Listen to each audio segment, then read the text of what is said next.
Hello and welcome. I'm not going to do that.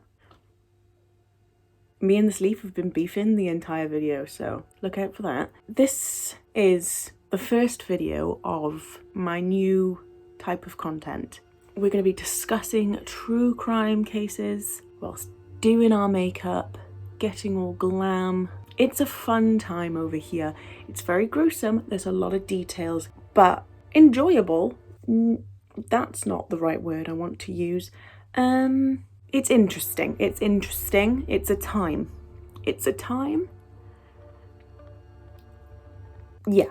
I do need to say here that this video isn't suitable for young viewers. It will contain detailed information about things like murder, like there's gruesome details about that.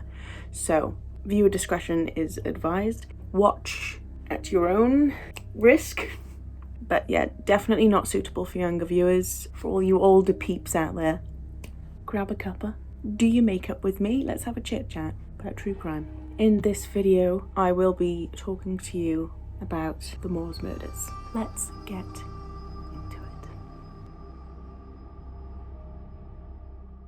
Okay, as you can see, skin and brows done. I'm just going to concentrate on doing my eyes and my lips in this video because I feel like everybody's base is the same. So we're just going to get creative with the eyes. So, are we ready? This is, I would have already said this in the intro, but this is quite a disturbing story, so I'm just full warning you before we dive right in. Okay.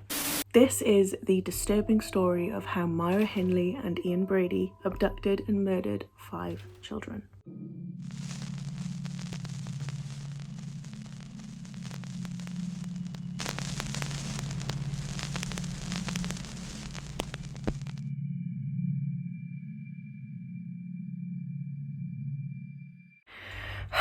By the way, I've got my little mirror here, so if you see me looking over here, I'm just... That's what I'm doing. All of these murders happened between July 1963 and October 1965. In just those 2 years, they made 16-year-old Pauline Reed,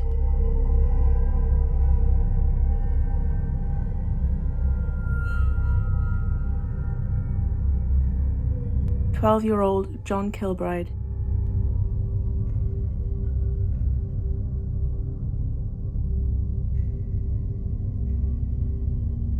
12-year-old Keith Bennett,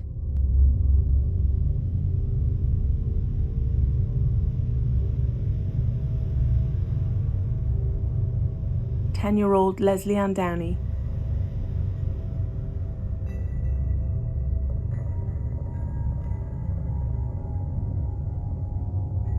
and 17-year-old Edward Evans.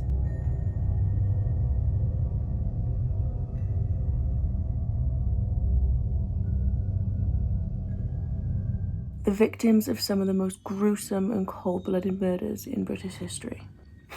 Each of their bodies were buried on Sandalworth Moor, giving these murders the infamous name, the Moors murders.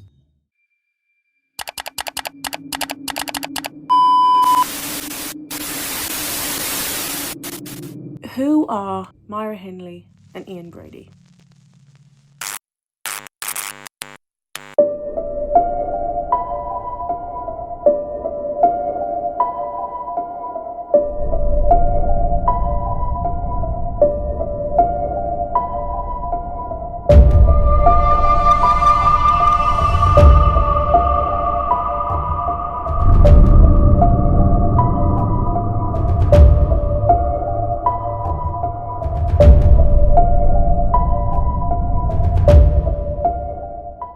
Let's start with Myra Hindley.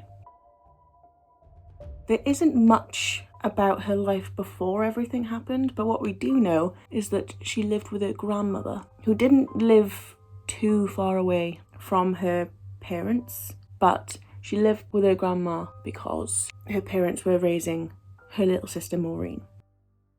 Despite this living situation, they were never considered dysfunctional and still remained close as a family, and that is literally all I could find on Myra. I am going to keep looking because there's a lot of information, but a lot of different things contradicted each other, and this is all that was like remained true in everything I read. So I am going to keep looking, and if there is more, I'll put that in part 2. But that's all we have for now.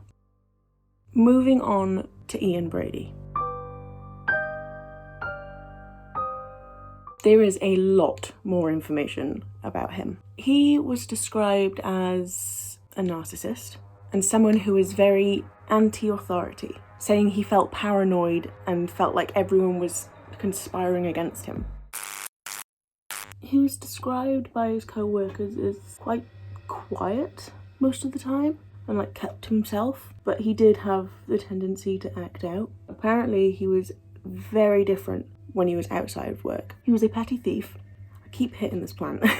More worryingly, he had abusive tendencies and a hidden obsession with Hitler's Mein Kampf. He also had other fantasies that involved violence and death. And he would apparently dress differently to how others would dress at the time. Like, other people would be wearing tight trousers and leather jackets, and he'd be wearing a 3-piece suit. He worked as a stock clerk, but dressed like a clerk. Okay, now that we know who they are, let's move on to how they met. Let me paint you a picture. The year is 1961. An 18-year-old Myra Hindley begins working as a typist at Millward's Merchandise, which is a small chemical distributor in Manchester, England. Distributor. Why can't I say that word? Anyway, I'm just putting powder under my eyes, by the way, just to like catch any fallout that is about to go down from the powder, from the eyeshadow. We don't want any mistakes here. This is where she would meet 23-year-old Ian Brady. Now, Ian had already been working there for around 2 years at this point, and he was on parole for petty burglary and had been to prison for 2 years when he was 17. At the time Hindley started working at Millward's Merchandise, she kept a diary, and she was very sure to write about her instant attraction to Brady. But the same cannot be said about Brady. He didn't have that instant attraction to her, which, I mean, it's fine, but she was interested from the get-go. Eventually, when he did show her the attention that she so badly wanted, she was then determined to make sure he was happy, like keeping him satisfied at all times, doing whatever was needed to be done. The heating is making so much noise, I'm so sorry. She was very excited about how he lived his life and all of his interests. Mainly his interest in guns, motorbikes, and the Nazis. In an unpublished autobiography written by Myra Hindley, she wrote about how he was apparently very persuasive, and he somehow managed to convince her that God wasn't real, and then further convinced her to worship him as if he were her God. As we would say in this day and age, red flag. I have no idea where this makeup look is going, by the way. I've just gone with instinct, and we've ended up here. Trust the process. A very important person in this whole story is a man called David Smith. Who is David Smith, you might ask? That is a very good question, let me tell you. David Smith is the man that essentially put these 2 murderers behind bars. And how did he get involved? Another great question from you. Well done. Get ready, because this is intense. David Smith was married to Maureen, which is Myra Hindley's little sister. And they didn't live too far away from Brady and Hindley. They lived in a little block of flats on the Hattersley estate. One night when David was 17 years old, he was laying in bed and he heard a knock at the door. So he went downstairs and saw that it was Myra Hindley stood on his doorstep.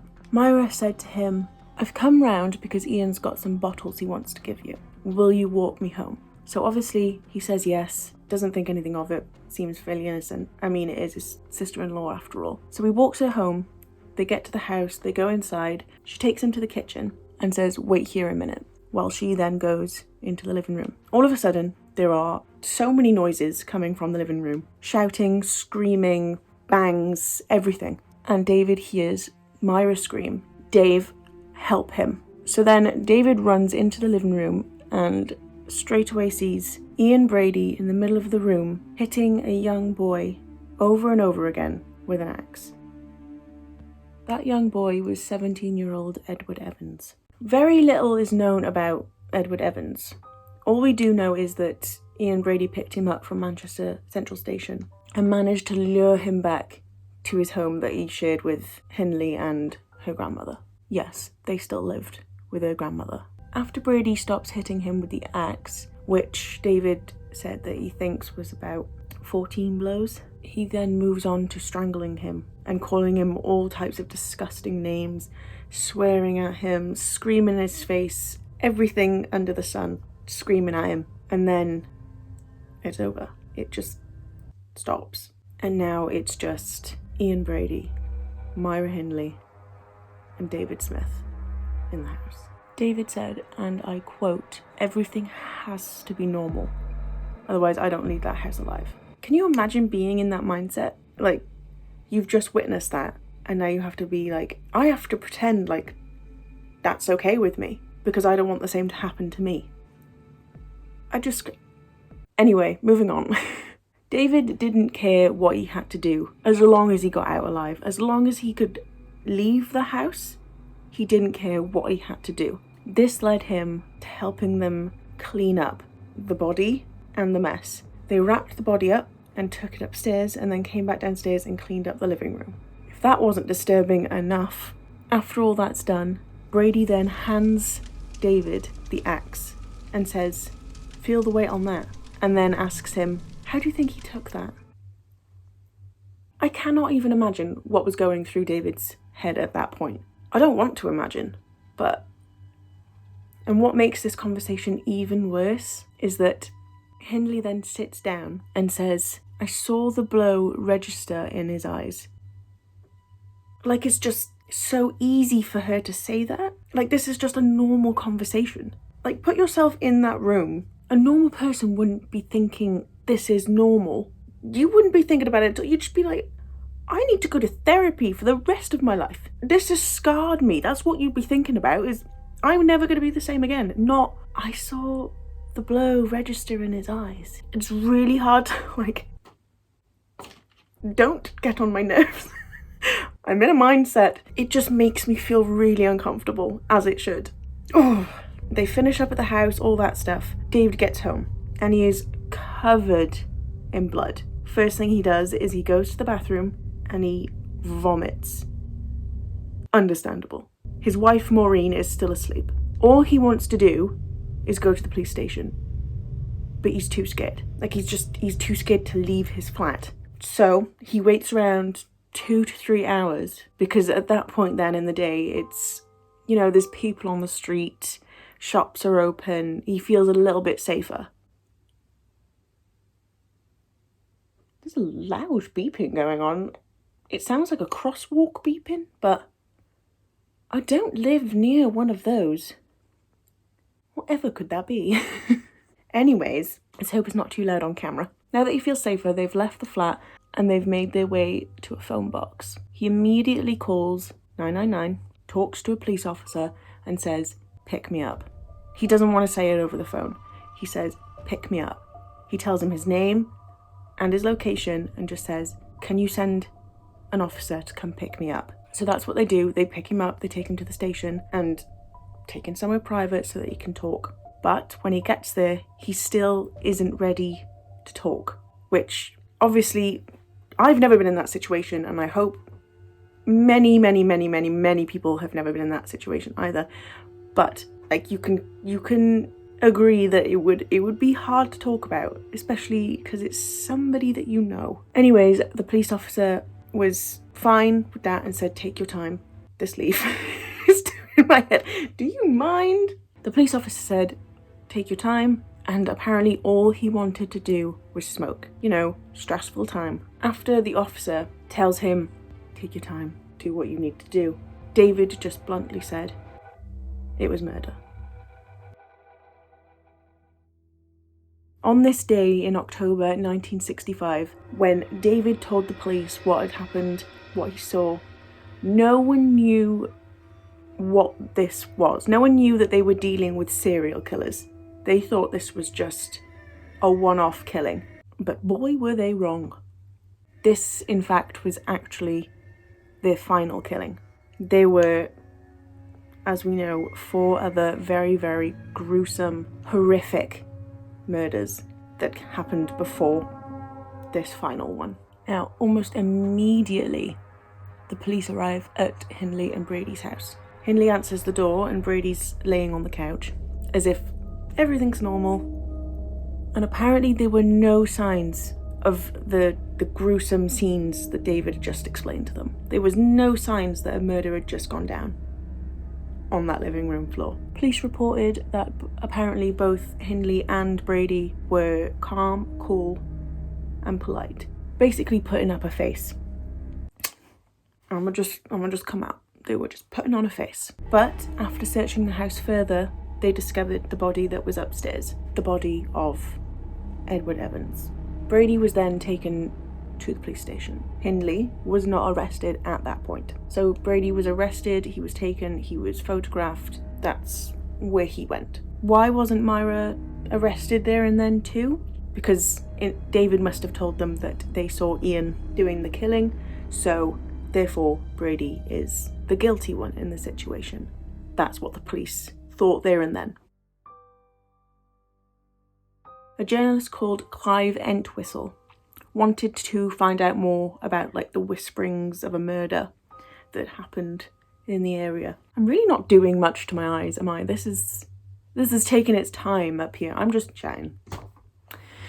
Anyway, the journalist wanted to find out more about the murders, so he goes to the house and is greeted by 2 police officers stood outside, and they said that Hindley was actually at a neighbour's house behind that house.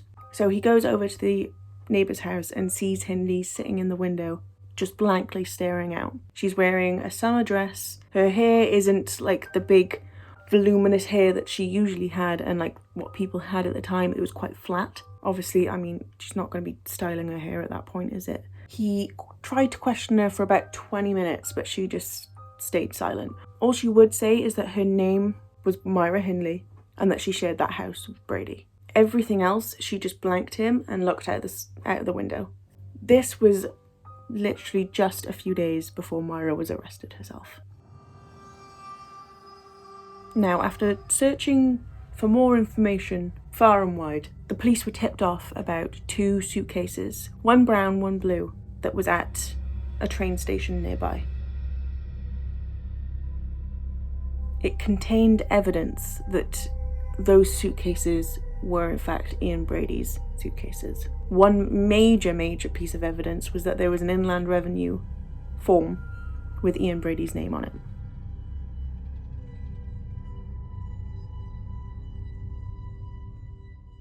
And there was also a copy of Mein Kampf. Not the type of reading you want to be doing on vacation, so not the type of reading you want to be doing ever, but the most disturbing thing, yes, this thing's more disturbing than what I've previously mentioned, enough. The most disturbing thing that was found in the suitcase was a reel-to-reel tape of a little girl screaming for her mother. When I watched a Channel 4 documentary about all of this as well, it was like reading everything online. If I can leave a link, I'll leave a link below to the documentary. But as soon as they said that bit, I had to pause and walk away and then come back to it later, because it was just why would you tape that in the first place? This tape has now become one of the most infamous recordings in all of British criminal history.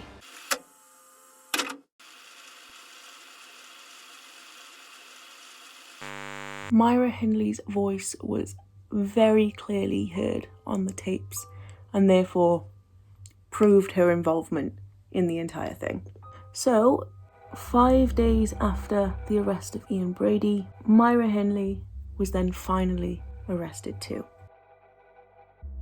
She was sent to the station, photographed, and arrested.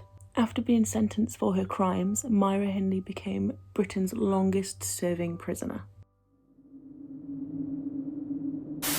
Now, up to this point, to somebody at the time, it could look as though it was just Brady doing the killing. This one single killing. Again, they don't know that there's multiple. Before they heard the tapes, it would seem like it was just Brady, and that Hindley caught him doing what he was doing while David Smith was there. So now that we know that she's involved with all of this stuff, why did they want David Smith to see it? Like, why did she invite him back to the house to then involve him in this situation when they knew what was going on? That is something that I was so confused about. I was like, why did she... what?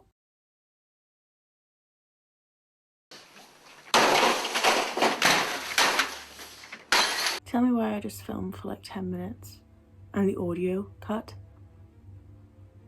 It's fine, I guess. I'll just retell the story from where we left off. Was I talking about why they involved David? Yeah. It was later revealed that they didn't really like David all that much. They thought he was a bit of like a loose end and had even had discussions about cancelling him. And also his wife, Maureen, aka Myra Hindley's sister. Her own sister. Can you imagine the betrayal when you find that out? You, my older sister, you were... I'm sorry? But to be fair, there's nothing fair in this story, but the only reason why they didn't go through with it was because Maureen is Myra Hindley's sister. So, at least she did think, no, that's my sister. Still completely messed up. Everything is still completely messed up. Clearly, these eyes have taken work. On camera, you cannot see the beauty of the sparkle, but it's alright, I can see it. I'm having a great time. It is believed that both Brady and Hindley were going to try and frame David Smith. That was why he was involved. Like, that's why they got him involved. They wanted to have some sort of, like, thing over him. Like, they wanted to have some sort of power over him, but they didn't expect him to go and tell on them, essentially. They thought they were going to have this over him, but it didn't really work out the way they thought. It ended up ending them once and for all.